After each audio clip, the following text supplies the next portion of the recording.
મારી નામ છે મેહુલભાઈ ભરવાડ। અમારું ગામ મિત્યાળા। અમે માલધારી છે, ગાયું ભેંસું હંધું છે અમારી પાસે। આ ઈકાભાઈ પાસેથી અમે 15,000 રૂપિયાનો પાલો લીધો હતો અને એ પાલો અમે 15,000 રૂપિયાનું એની હાટું કર્યું હતું અને એ પાલો અમે રાખ્યો હતો। પણ આ કમોસમી વરસાદ પડ્યો ને તો એની હિસાબે હાવ આખો ઠેઠો કે પાલો બગડી ગયો, ખાતર જ થઈ ગયું મતલબમાં।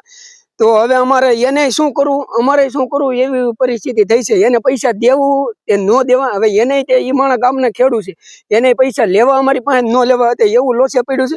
અને પેલા મતલબમાં તો એ જ વાત છે કે આ પાલો તો ઠીક છે હાલો 15,000 નું, પણ હવે બીજા મતલબમાં અમારે લેવા ક્યાં જવું નીણ માલ હાટું કે ગાયું ભેંસું જે હોય એની હાટું નીણ અમારે લેવા ક્યાં જ આવી। તમે કઈ રીતે ગુજરાતનો પશુનું હવે તો કઈ રીતે સરકાર કાંઈક સહાય કરે તો થાય, નકર તો બાકી છૂટા કરી દેવામાં આવશે એવી પરિસ્થિતિ થઈ ગઈ છે। કોઈ વસ્તુ કઈ છે જ નહીં માલ ને। આ પાલો અમારો 15,000 નો રાખેલો હતો તો છતાં બગડી ગયો છે। તો હવે તો અમારે ખેડૂને બને ને એવું થયું છે કે હવે પૈસા દેવા તે ન દેવા, અને એને એવું થયું છે કે આપણા ગામના માલધારી પાસેથી પૈસા લેવા તે ન લેવા, એકાબીજાને શરમજનક જેવું થાય। આ વસ્તુ છે હાવ ખાતર જ થઈ ગઈ છે।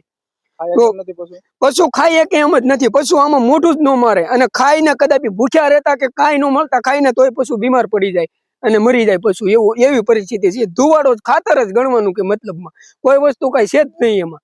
તો અમારી બહુ આખરી પરિસ્થિતિ થઈ ગઈ છે। તો આ સરકાર કાંઈક સહાય ખેડૂતને માલધારીને સૌને કરે તો સારું પડે એમ।